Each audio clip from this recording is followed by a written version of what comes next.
Tapi saya dia dari kasus, alhamdulillah terhadap ini, walaupun salahnya Allah saling kalau itu rasa tinggi aja namanya. Perkenalkan saya Nadia sebagai moderator kajian ceramah beliau malam ini yang diselenggarakan oleh Masjidul Rahmat Kota Umum Media Sekarang. Terima kasih kepada hadirin yang telah hadir ke tersebut. Untuk memulai acara ini demi kelancaran dan keberkahan ini, marilah kita membaca dan terus nilai bersama. Sebelum materi berlangsung, saya ngecek pada hadirin yang mendengarkan dengan posisi paling susah. Bagi yang ingin bertanya dapat langsung menuliskan di kolom chat. Baiklah, um, mari kita simak bersama episode malam ini yang berjudul Riwayat Abbas Ibnu Abdul Muthalib. Selamat menyimak dan mohon ditunggu untuk kehadiran tetap.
Ya, sudah bisa di-unmute untuk kakak. Horas. Ya.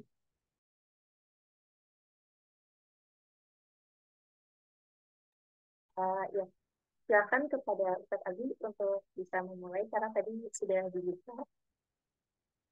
Terima kasih.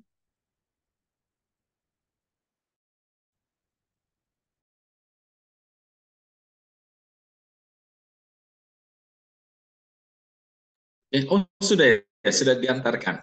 Oh, mohon maaf, saya tidak tahu. Baik, Assalamualaikum warahmatullahi wabarakatuh. Waalaikumsalam.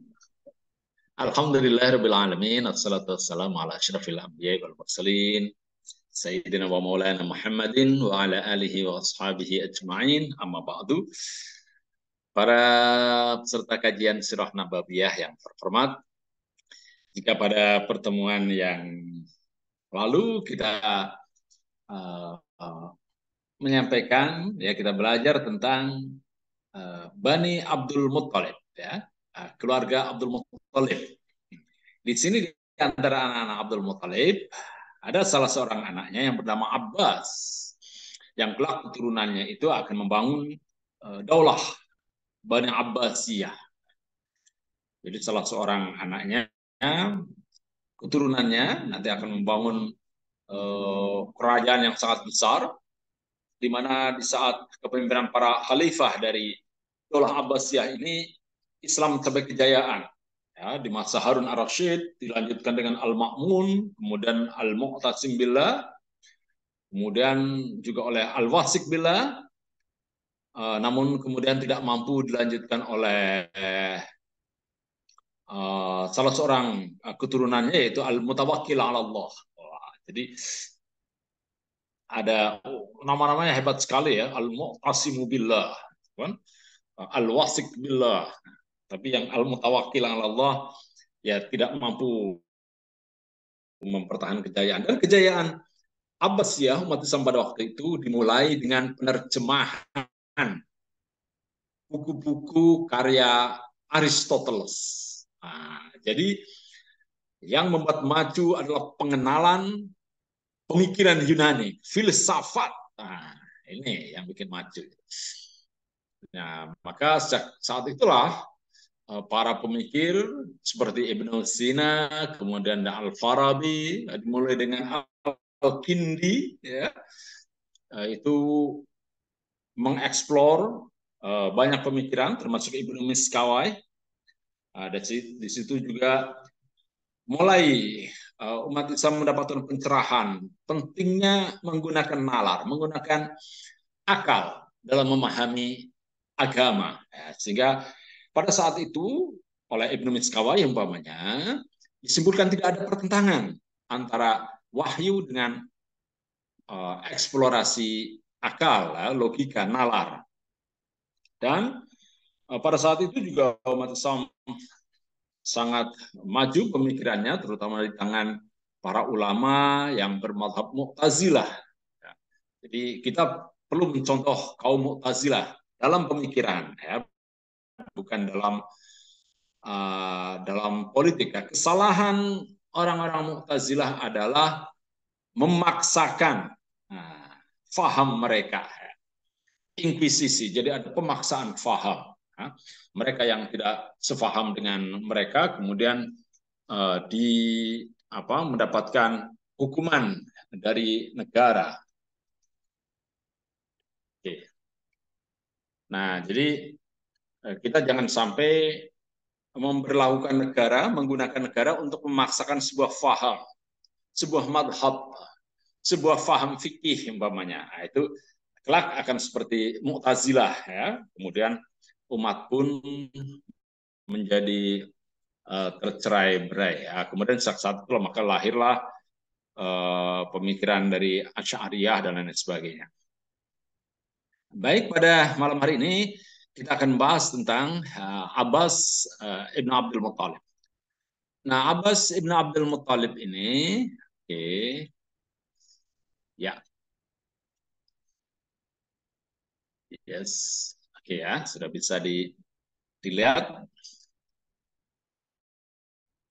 Ya, ini adalah paman dan juga sahabat Nabi. Ibunya bernama Nukaila binti Junab bin Kulaib, saudaranya bernama Dirar. Namun Dirar ini tidak diketahui riwayatnya, ya. Dirar ibn Abdul Muttalib. Istri Abbas bernama Ummul Fadil. Ummul Fadil Lubabah binti Al-Haris.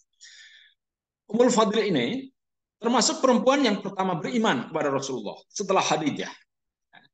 Dan Ummul Fadil ini sangat menyayangi Muhammad, ya, dan selalu ramah serta selalu memintanya untuk main dan berkunjung ke rumahnya. Nah, Ummul Fadil inilah yang menyebabkan kematian Abu Lahab. Suatu hari ketika ketika orang-orang Quraisy itu pergi untuk berperang ya melawan Rasulullah, perang Badar. Kemudian terdengar kabar ada seorang yang memberi kabar, kurir ya, di Mekah memberitahu bahwa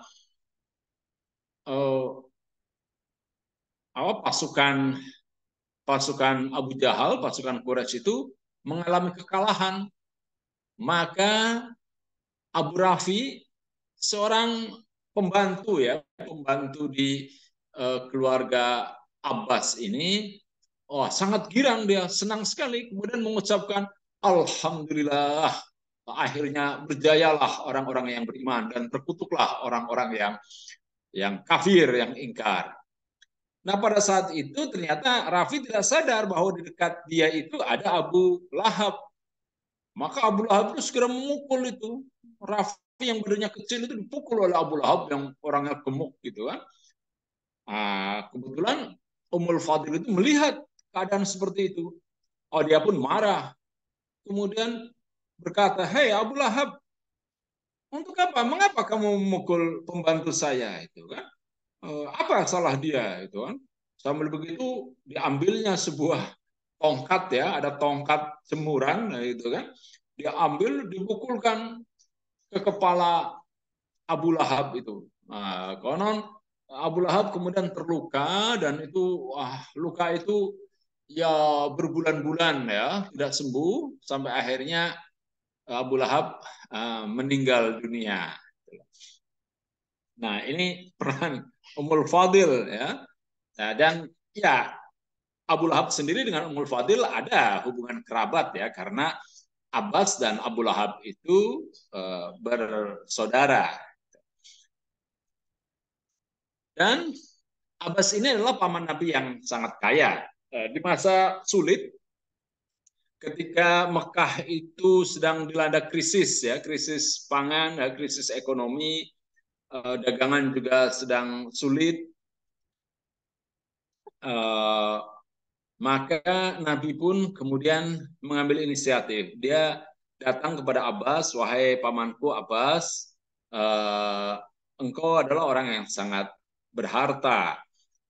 Maka mari kita membantu meringankan beban Abu Thalib paman kita." Dan Abu Thalib itu seorang tokoh pemimpin.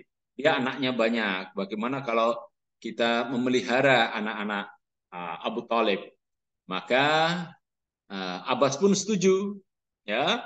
Kemudian Muhammad bersama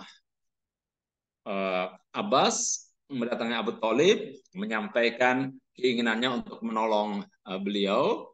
Ya, akhirnya Abu Thalib pun menyerahkan ya kepada Muhammad. Waktu itu Muhammad itu belum menjadi nabi ya. Kepada Muhammad diserahkan anaknya yang masih kecil yaitu Ali. Ali diasuh oleh Muhammad sampai beliau menjadi nabi, sampai kemudian ya Nabi itu wafat ya, bahkan dinikahkan dengan anaknya karena Nabi sangat mencintai Ali. Sedangkan Abbas mengasuh anaknya yang lain yaitu Ja'far bin Abi Thalib. Nah, Ja'far ini kelak kemudian menjadi pemimpin kaum muslimin yang berhijrah ke Habasyah, ke Ethiopia. Dan Ja'far pula lah yang menjadi juru bicara dari para pengungsi, para kaum muslimin yang meminta suaka, perlindungan kepada Kaisar Negus di Habasyah itu. Dengan penguasaan bahasa yang sangat indah, yang sangat fasih dan sangat lancar dalam berbahasa, serta kemampuannya juga dalam memahami kitab Injil, terutama tentang kelahiran Yesus Kristus, ya, tentang Bunda Maria. Maka kemudian Ja'far bin Abi Thalib ini di depan Kaisar Negus itu mengisahkan ketika Kaisar Negus itu ingin pendapat nabimu, pendapat agamamu tentang Maria, tentang ibunda dari Yesus, dari Nabi Isa. Maka kemudian Ja'far bin Abi Thalib itu mengisahkan tentang kisah Maryam sebagaimana yang ada dalam surat Maryam. Ketika disampaikan itu, seluruh hadirin di istana itu termasuk Kaisar Negus itu menitikkan air mata. Dan sejak saat itu kemudian kaum muslimin yang berhijrah ke Habasyah itu diterima dengan sangat baik dan dengan penuh kehormatan. Walaupun pada saat itu orang Quraisy mengirim Amr bin As. Amr bin As itu sudah memiliki hubungan yang sangat baik dengan Raja Najasyi, ya, Kaisar Negus. Tapi karena kepandaian Ja'far bin Abi Thalib yang dulu diasuh oleh Abbas bin Abdul Muthalib inilah, maka kemudian Kaisar Negus ini berpihak kepada kaum muslimin. Dan ini adalah karena kepandaian Ja'far bin Abi Thalib, ya. Tentu mendapatkan pendidikan yang sangat baik ya dari Abbas bin Abdul Muthalib. Nah, Abbas sendiri ini ada yang mengatakan ya menurut pengakuannya sendiri dia itu sudah masuk Islam bahkan sebelum peristiwa hijrah, ya. Ketika dia ini menjadi tawanan, dia itu mengatakan kepada Nabi, saya kan sudah masuk Islam. Tapi ada juga yang mengatakan bahwa dia itu masuk Islamnya itu menjelang Fathu Makkah. Akan tetapi, walaupun beliau ini ya masuk Islamnya itu adalah terakhir ketika hendak terjadi Fathu Makkah, namun beliau sangat membantu Nabi, ya, sangat membela perjuangan Nabi. Kemungkinan beliau ini masuk Islam itu setelah menjelang Fathu Mekah, karena beliau itu tidak kunjung berhijrah ke Madinah, padahal Nabi sudah memerintahkan semua yang masuk Islam itu harus datang ke Madinah. Nah, anak-anak Abbas, siapa saja mereka? Yang pertama, nah ini yang paling terkenal ya, Abdullah bin Abbas, ya. Dan dia sering disebut Ibnu Abbas. Ibnu Abdullah bin Abbas ini pernah menjadi gubernur di Basrah, sebuah kota besar kedua di Irak ya setelah Baghdad. Dan Basrah ini terkenal dengan banyaknya ulama di sana sebagai kota ilmu pengetahuan. Salah seorang tokoh yang terkenal dari kota adalah Hasan al-Basri, ya. Namanya Hasan, tapi karena dari kota Basrah jadi disebut Basri, ya. Hasan al-Basri, kayak Jamaluddin karena dari Afghanistan maka disebut Jamaluddin al-Afghani, ya. Ada kawan saya rektor UNJ Universitas Muhammadiyah Jakarta karena namanya Ma'mun Murad, karena berasal dari Brebes maka namanya disebut Ma'mun Murad al-Barbasi. Juga ada Ustadz anggota PWM, ya, wakil ketua PWM, namanya Jumari, karena beliau itu asalnya dari Ngeluar, maka sering disebut Jumari al-Ngeluari gitu. Nah, ini juga Hasan al-Basri, berasal dari kota Basrah. Nah, dan dia menjadi gubernur ketika Khalifah Ali bin Abi Thalib berkuasa. Ali bin Abi Thalib sendiri kekuasaannya itu berada di kota Kufah. Nah, kota Kufah dan kota Basrah, dua-duanya di Irak ini, sebelumnya ini adalah dua kota yang merupakan penduduknya berbahasa Persia, tapi dengan kedatangan Islam tiba-tiba saja menjadi pusat kebudayaan Arab, dua kota ini. Sedemikian hebatnya para ulama dua kota ini, maka bahkan kaidah-kaidah bahasa Arabnya pun berbeda antara Basrah dan Kufah. Jadi al-mu'tamad alaika, kalau umpamanya dalam sorof ya itu diawali dengan masdar ataukah dengan fi'il madhi. Ya, itu antara Kufah dan Basrah ini berbeda. Mungkin zaman sekarang ini ibarat kota Oxford dan Cambridge, ya, Universitas Oxford dan Cambridge. Kedua-duanya itu walaupun sama-sama di Inggris, tapi selalu bersaing dan memiliki pola berpikir yang berbeda. Maka kamus terbitan Oxford itu berbeda dengan kamus terbitan Cambridge. Kamu sama-sama bahasa Inggris, grammarnya pun berbeda. Nah, ini luar biasa. Dan kita diharapkan seperti itu ya.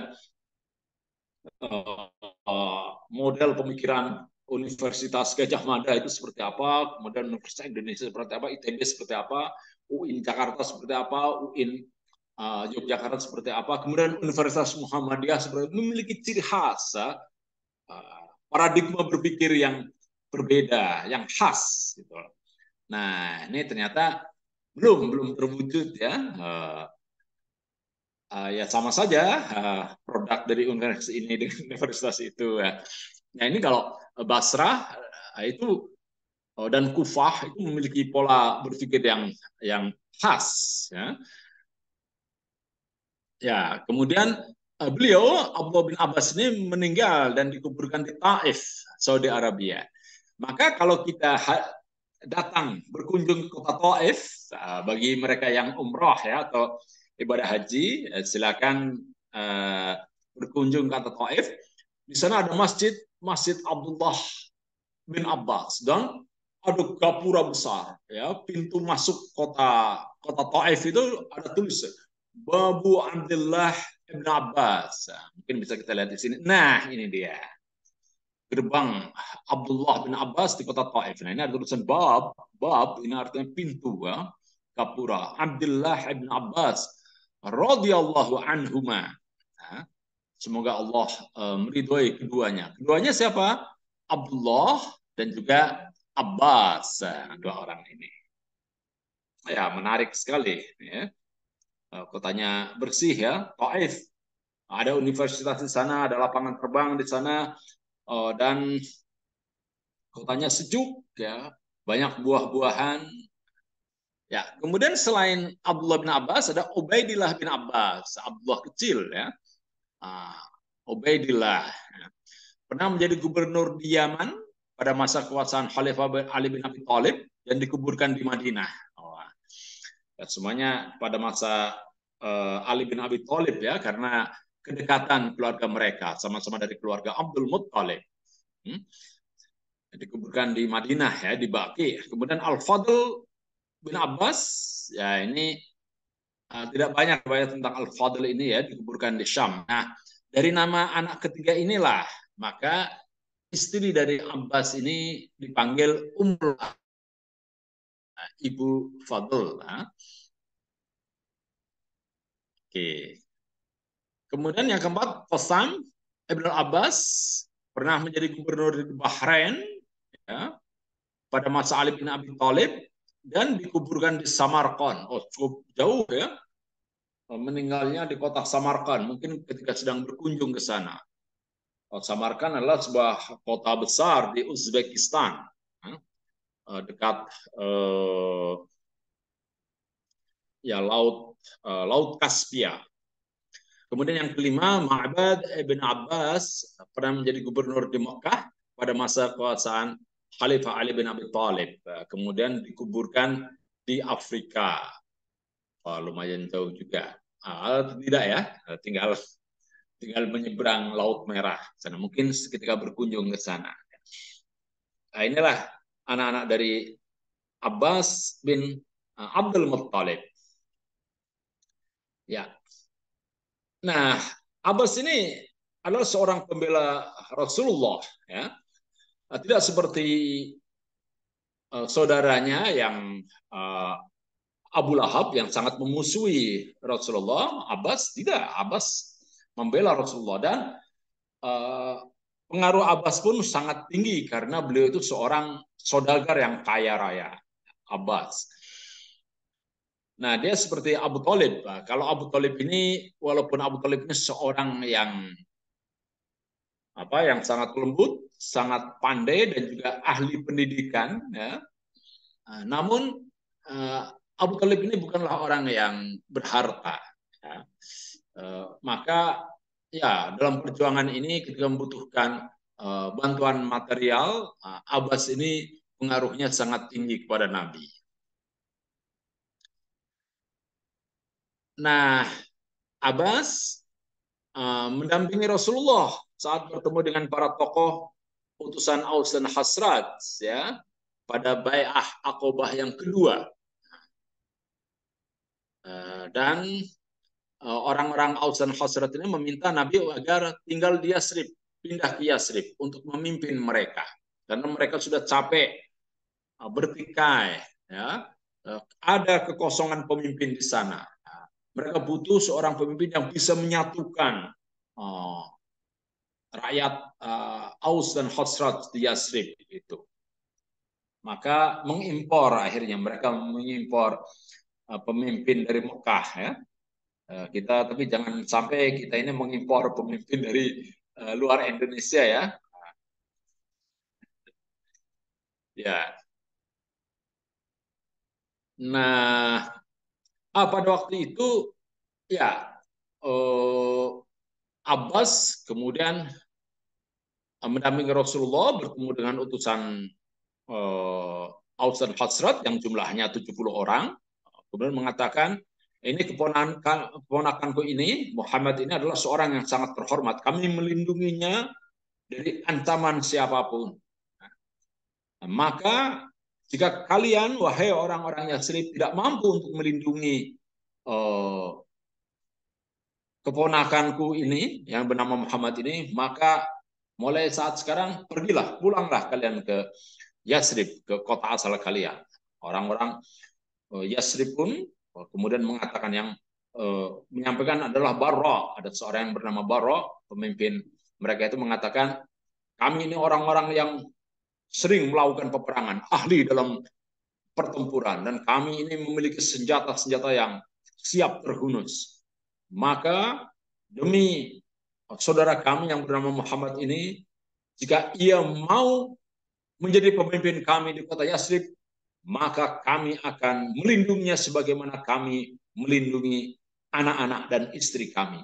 Wah, luar biasa itu kan, karena sumpah mereka inilah maka Nabi pun siap untuk berhijrah ke Yathrib, ke Madinah. Nah, kemudian dia juga pernah dalam suatu saat ya, Abbas ini mengabarkan kepada warga Mekah tentang mimpi saudarinya yang bernama Atikah. Ya. Atikah binti Abdul Muttalib. Jadi ketika kafilah Abu Sufyan ini pergi ke Syam dan hendak pulang, ya, itu membawa dagangan yang luar biasa. Dagangan itu merupakan investasi dari orang-orang Mekah.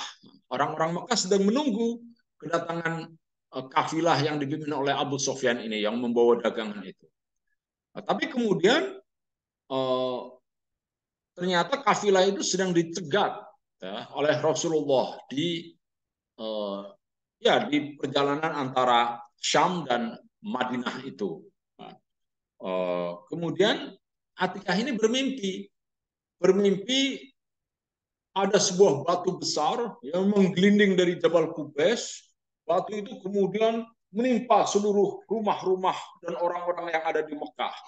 Semua rumah hancur kecuali rumah-rumah yang dimiliki oleh keluarga Abdul Muttalib. Wah, mimpi itu pun oleh Abbas diceritakan kepada penduduk Mekah. Hati-hati, kita ini kayaknya akan mengalami kehancuran. Nah, ketika cerita itu sampai kepada Abu Jahal malah ngejek Abbas itu. Sejak kapan di rumah kamu itu ada tukang-tukang peramal itu, ada dukun, ada Muhammad yang aku sebagai nabi, sekarang ada Atikah ini mimpi apa katanya menjadi peramal lagi, kan? Wah, sebetulnya marah ini siapa Abbas. Cuman dia melihat keadaannya tidak memungkinkan, akhirnya dia pun diam saja. Ya. Dan kelak nanti akhirnya dia dikecam oleh saudara-saudaranya yang perempuan itu, adik-adiknya. Kenapa kamu diam saja? Apa ketika mendengar keponakanmu itu dihina oleh Abu Jahal, gitu kan? Nah, Abbas ini juga yang yang mengirim kurir ke Madinah, memberitahu Rasulullah ketika akan terjadi perang Khandaq, ya, bahwa orang-orang Quraisy dibantu oleh orang-orang Ahabis. Orang-orang Ahabis itu orang-orang suku-suku non-Arab, ya, sebanyak 10.000 orang bergerak hendak menyerbu Madinah. Maka karena pemberitahuan Abbas itu, ketika kurir itu datang kepada Nabi, itu sudah 5 hari perjalanan. Padahal perjalanan dari Mekah ke Madinah itu 12 hari. Berarti waktunya itu tinggal 1 pekan, tinggal 1 minggu, tinggal 7 hari saja. Maka Rasulullah pun kemudian rapat, dan disitulah tampil seorang yang bernama Salman Al-Farisi. Salman yang berasal dari Persia. Dia memberikan gagasan yang sangat brilian. Kita bikin benteng pertahanan sebagaimana yang biasa dilakukan di negeri saya. Kalau kita memiliki gunung, gunung itu kita jadikan perisai alam, benteng alam. Dan antara 2 gunung itu kita bikin benteng. Kalau benteng itu berupa bangunan, kita tidak punya cukup waktu. Maka benteng yang efektif dalam waktu singkat itu adalah dengan kita menggali parit. Nah, kaget semua orang-orang yang hadir itu. Karena di zaman itu tidak pernah terpikir dalam masyarakat Arab untuk membuat perlindungan berupa parit. Nah, maka orang-orang Quraisy pun kaget ketika datang ke Madinah, dan mereka ternyata tidak bisa memasuki kota Madinah karena di hadapan mereka terdapat parit yang dalam dan cukup lebar. Ya kan? Nabi sempat membuat parit perlindungan itu adalah karena jasa dari Abbas, ya, yang mengupah seorang kurir untuk berangkat ke Madinah. Nah, jadi kita penting punya seorang pendukung, punya bokhir. Nah, ini. Para caleg kita pun harus punya bokhir. Ya. Jadi ketika dalam keadaan kepepet, kita tidak punya dana, dan satu-satunya cara itu harus dengan mengeluarkan uang, ya kita perlu nelpon sang bokhir, itu kan. Ya, penting juga. Baik. Nah, tadi saya sudah menyampaikan itu ya. Abu Jahal mengejek Abbas dan mengatakan bahwa setelah keponakan Muhammad mengaku sebagai nabi, kini saudaranya yang perempuan, yaitu Atikah, menjadi tukang ramal. Nah, karena Abbas tidak membalas ejekan Abu Jahal, maka kaum perempuan dalam keluarga Abdul Muthalib mengecam Abbas. Kenapa kamu kok diam saja? Ayo lawan dong, itu Abu Jahal itu. Dia sudah menghina, sudah mengejek keponakanmu, gitu kan? Mengejek keluarga kita. Nah, Abbas merasa serba salah itu kan. Ya keadaannya tidak memungkinkan dia untuk ribut dengan Abu Jahal itu kan. Ya sudahlah. Nah, dalam Baiat Aqabah tadi sudah saya sampaikan ya. Nah, di sini disampaikan ijtama'na fi sya'bi 'inda al-'aqabah wa nahnu 70 rajulan wa ma'ana imra'atani min nisa'ihim. Jadi dikatakan pemimpin mereka Al-Bara, kami berkumpul ya di sebuah tempat di Aqabah. Kami jumlahnya 70 laki-laki dan 2 orang perempuan. Kemudian ya ini yang orang perempuan itu Nusaibah bintu Ka'ab, kemudian yang lain adalah Asma bintu Amr bin Adi bin Sabit. Ya. Oke, fajtama'na bisyibi nantazir Rasulullah sallallahu alaihi wasallam hatta ja'ana wa ma'ahu yawma idzin ammuhu Al-Abbas bin Abdul Muttalib. Kami berkumpul sambil menunggu kedatangan Rasulullah sallallahu alaihi wasallam, dan ketika Rasulullah datang, beliau itu ternyata ditemani oleh pamannya yaitu Abbas bin Abdul Muttalib. Wa huwa yawma idzin ala dinin qaumihi. Pada saat itu dia masih memeluk agama kaumnya, ya, jadi belum masuk Islam. Illa annahu ahabba ayahduru amra ibni akhihi wa yatawassaqulah. Namun dia itu sangat berkepentingan dan sangat gembira menemani keponakannya itu. Falamma jalasna kana al-Abbas ibnu Abdul Muttalib awalam mutakallimin faqala. Abbas lah yang pertama kali berbicara ketika kami sudah berkumpul. Ya ma'syarul hasrat, wahai orang-orang hasrat dan orang-orang Aus, inna Muhammadan minna haitsu qad alimtum. Muhammad bagi kami sebagaimana kamu ketahui, kalian ketahui, saudara-saudara ketahui, waqad mana'nahu min qaumina mimman huwa ala misli ra'yina fi. Kami sudah melindungi dia dengan segala kekuatan yang ada pada kami, ya, sehingga dia merasa aman. Wa huwa fi 'izzin, dan dia mendapatkan kemuliaan min qaumihi wa man'atin fi baladihi, dan terlindung dari segala ancaman. Maka dia pun berkata, "Faqulna qad sami'na ma qulta." Kami mendengar apa yang kau katakan, wahai Abbas. Fatakallam, ya Rasulullah, fahud li nafsika wa li rabbika ma ahbabta. Sampaikan, wahai Rasulullah, apa yang engkau inginkan. Qala fatakallam Rasulullah sallallahu alaihi wasallam, fatala wa da'a ila Allah azza wa jalla wa raghaba fil Islam. Maka Rasulullah pun mendoakan mereka semuanya, dan Rasulullah mengatakan, ubayyukum, aku meminta kalian berjanji ala an tamna'uni, untuk membelaku dan menjaga diriku, mimma tamna'una minhu nisa'ukum wa abna'akum, sebagaimana kalian itu menjaga dan melindungi anak-anak kalian dan kaum perempuan kalian. Qala fa akhadha al-Bara' ibn Ma'rur biyadihi thumma qala na'am, kami siap, walladzi ba'atsaka bil haqqi lanamna'annaka mimma namna'u minhu azrna, ya, demi zat yang mengutusmu dengan kebenaran, kami akan melindungimu dari apapun yang mengganggumu. Wa bay'ana ya Rasulullah fa nahnu ahlul hurub. Kami sepakat untuk melindungi kamu, wahai Rasulullah, dan kami ini adalah orang-orang yang jago berperang, wa ahlul halqah, orang-orang yang ahli memainkan pedang dan tombak. Warisnaha kabiron an kabirin. Dan kami ini adalah orang-orang yang terhormat. Oke. Dan Abbas, nah ini merupakan suatu peristiwa penting ya, sebagaimana ditulis dalam kitab Sirah Nabawiyah, halaman 418 ya, Sirah Nabawiyah jilid pertama. Ketika ini dalam bahasa Arab ya, wallahi ya akhi ma ra'aituka sa'altahum syatatan.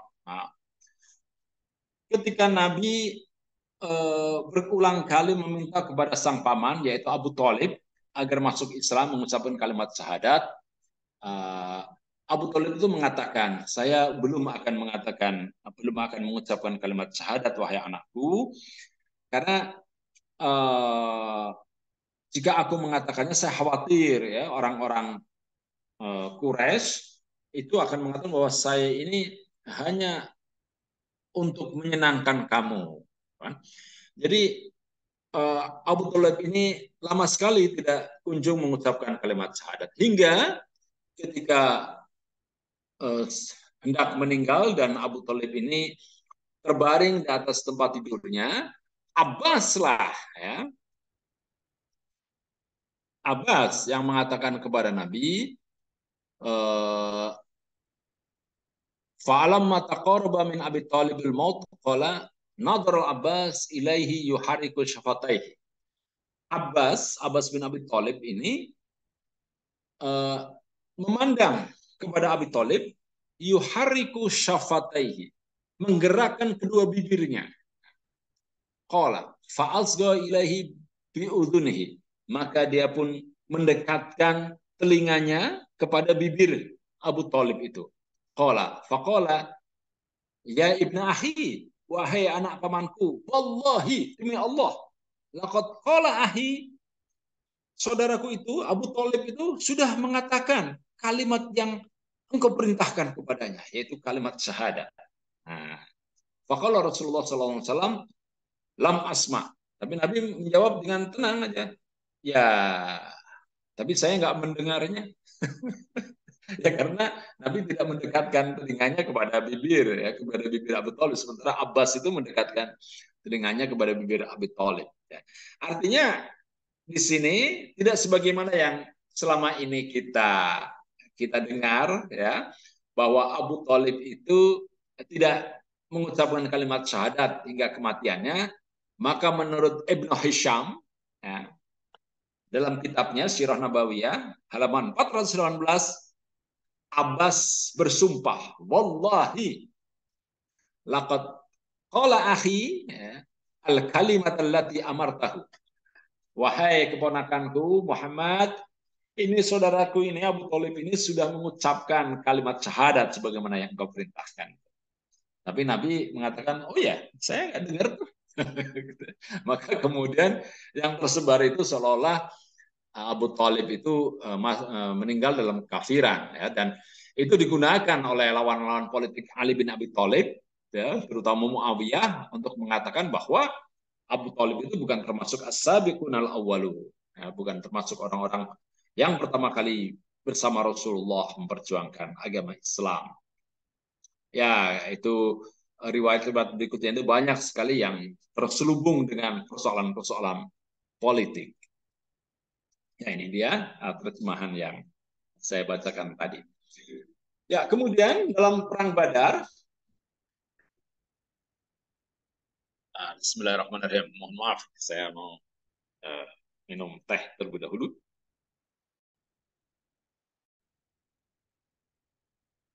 Nah, ini sepertinya perlu ditambah nih tehnya. Nah, Nabi wa ashabahu an qatli nasin minal musyrikin. Nabi itu berpesan kepada sahabat-sahabatnya, nanti kalau dalam perang Badar ada beberapa orang yang tolong jangan sampai dibunuh, gitu kan? Padahal orang-orang itu masih musyrik. Ya.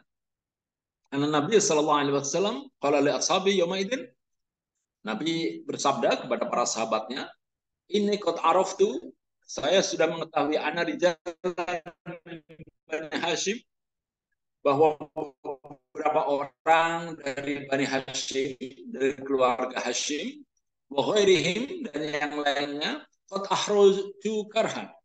Mereka berangkat bersama pasukan Quraisy itu dengan perasaan tapi karena mereka dipaksa dan sebagai asobiyah. Nah, ini keburukan dari asobiyah ini ya.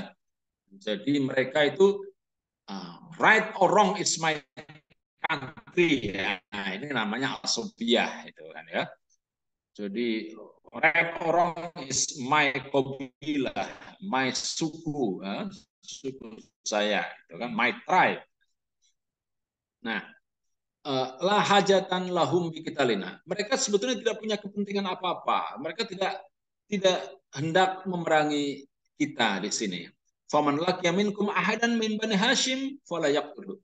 Jika ada di antara kalian berhadapan dengan keluarga Bani Hashim, tolong jangan dibunuh.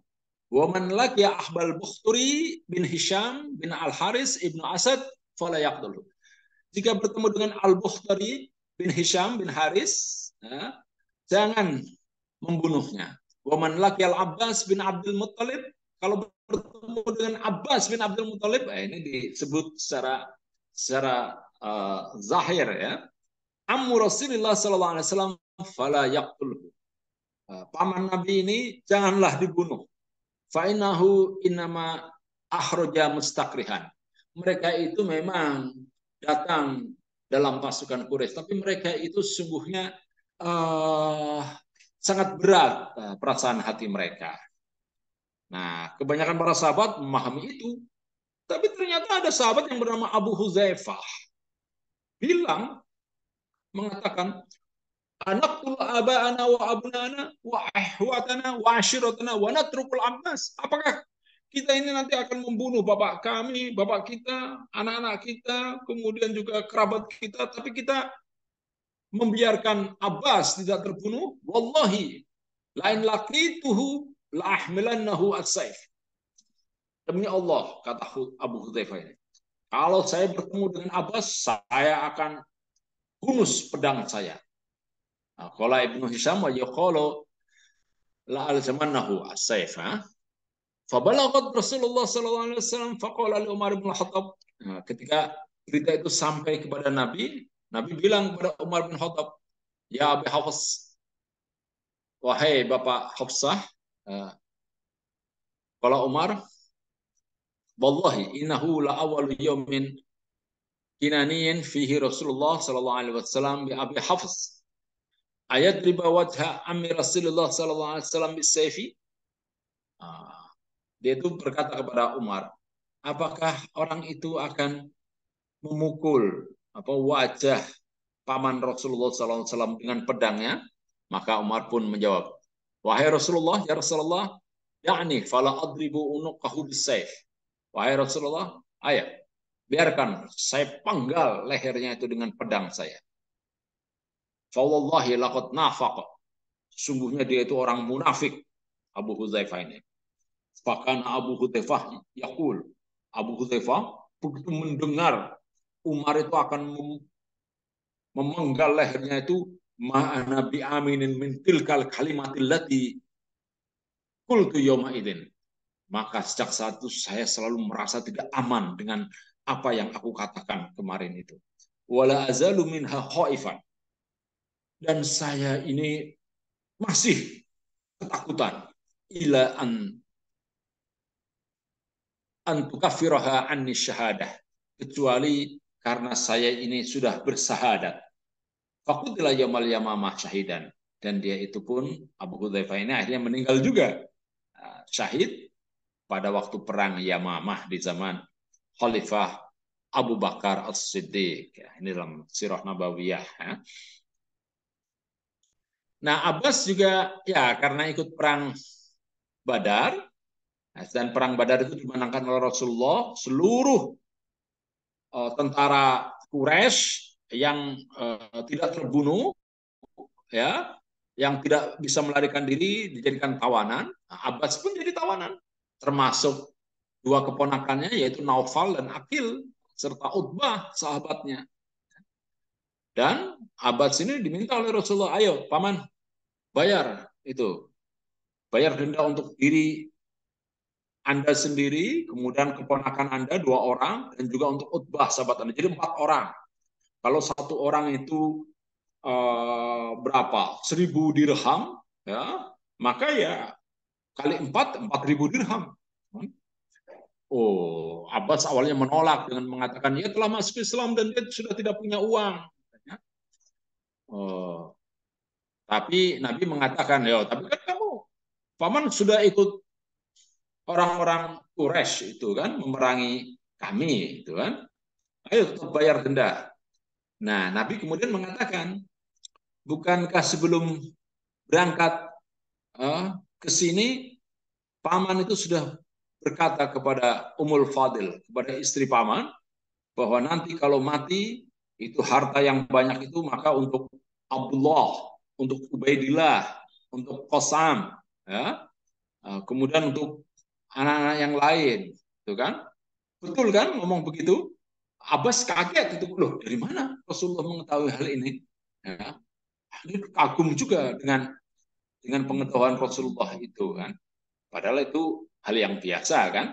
Ya orang berangkat perang kalau nggak selamat ya pasti akan mati gitu kan. Maka sebelum mati, sebelum tewas, sebelum gugur, ya dia pesan kepada keluarganya kan, kepada istrinya, tolong ini. Itu sebetulnya suatu hal yang logis. Tapi Abbas apa terkagum-kagum dengan pengetahuan Nabi. Wah, ini berarti orang ini weruh saat durungin narah gitu kan. Padahal itu suatu hal yang biasa saja itu yang dikatakan oleh Nabi itu. Akhirnya Abbas pun ya membayar denda itu, ya. Dan konon setelah itu ada riwayat mengatakan Abbas itu masuk Islam. Demikian saudara-saudara apa yang bisa kita dapatkan ya dari riwayat Abbas bin Abdul Muttalib, ya, dan salah seorang anaknya adalah seorang yang fakih yang didoakan oleh Nabi, ya, dengan doa Allahumma faqihu fid din wa 'allimhu at-ta'wil. Ya Allah, fahamkanlah Abdullah bin Abbas ini hukum-hukum agama dan ajarkanlah ilmu takwil, ilmu untuk menafsirkan agama. Terima kasih Mbak Nadia. Barangkali ada pertanyaan, silakan. Banyak kepada Ustadz Abdul atas penjelasannya yang sangat mencerahkan. Kepada hadirin yang hendak bertanya bisa langsung menuliskan di kolom chat. Sementara belum ada pertanyaan dari Ustadz Abdul, apakah ada tambahan? Ya, saya kira itu ya apa ya. Jadi Nabi itu dalam berjuang itu ya punya ya istrinya adalah seorang yang kaya ya, jadi bisa untuk membiayai kan perjuangan Nabi. Kemudian juga Abbas, ya, paman beliau itu juga membiayai perjuangan beliau ini. Sekalipun Abbas itu ya terakhir ya masuk Islamnya itu loh. Nah, jadi bagi saudara-saudara di sini seperti Ini Mas Wes ini. Mas Wes ini wah yang mau berjuang ini kan sebagai caleg ya dari Partai Umat. Ini harus logistiknya harus ya harus kuat ini ya. Sebagaimana Nabi itu kan punya apa yang membackup untuk urusan logistik. Ya, ini penting juga. Nah, saya kira itu ya hal-hal yang bisa kita petik ya dari kehidupan Rasulullah dan orang-orang di sekitarnya. Maksud dalam hal ini adalah Abbas. Abbas itu sangat penting ya. Eh, Jika perang Khandaq itu Abbas tidak membocorkan tentang kepergian orang-orang, berita tentang kepergian orang-orang Quraisy ke Madinah, wah kita tidak bisa membayangkan apa yang akan terjadi. Untunglah tepat waktu, sangat tepat waktu informasi yang disampaikan oleh Abbas ini kepada Nabi, dan Nabi pun punya waktu untuk membuat benteng pertahanan yang berupa parit. Saya kira itu saja Mbak Nadia, dan ya karena waktu yang sudah malam, mari kita akhiri saja dengan bersama-sama membaca doa semoga kita senantiasa sehat ya. Oh ya, saya mendapat kabar ini seorang guru saya ini yang masih masih sugeng ini Putin ya. Eh, ini Mas Wes mungkin dulu diajar oleh Putin ya. Putin sedang sakit ini jatuh ya dari di rumahnya, kemudian sekarang di ruang Dahlia itu di Rumah Sakit Umum Kardinah Kota Tegal. Monggo ditengok ke sana. Ya, semoga kita senantiasa dikaruniai kesehatan. Kemudian bagi mereka yang sakit, segera disembuhkan oleh Allah. Ya.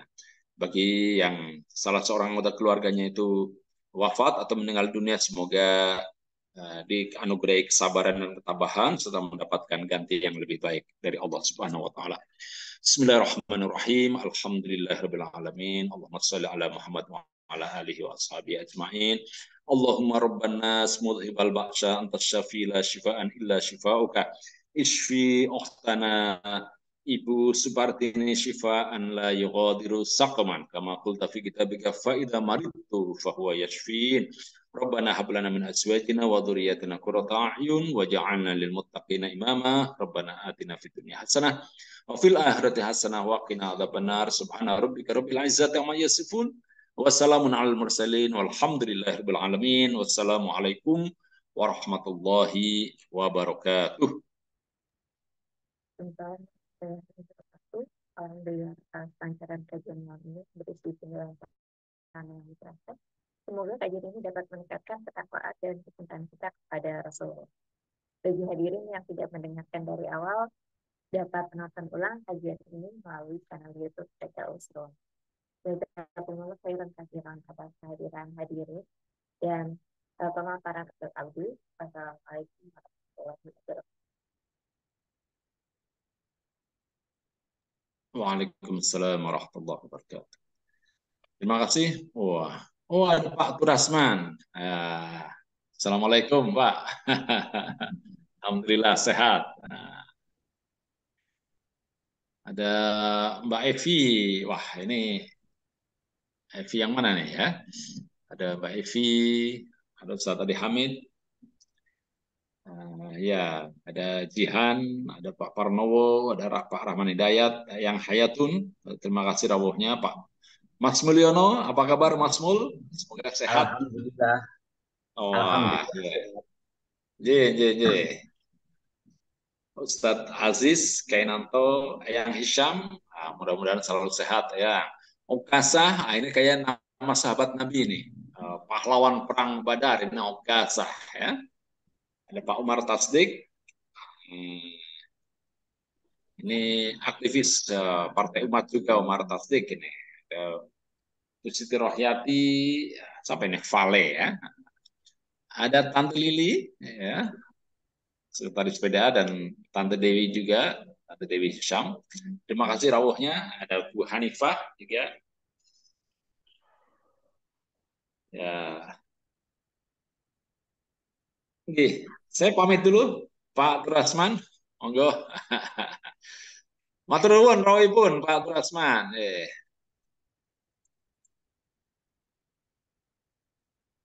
Pak Bambang. Oke.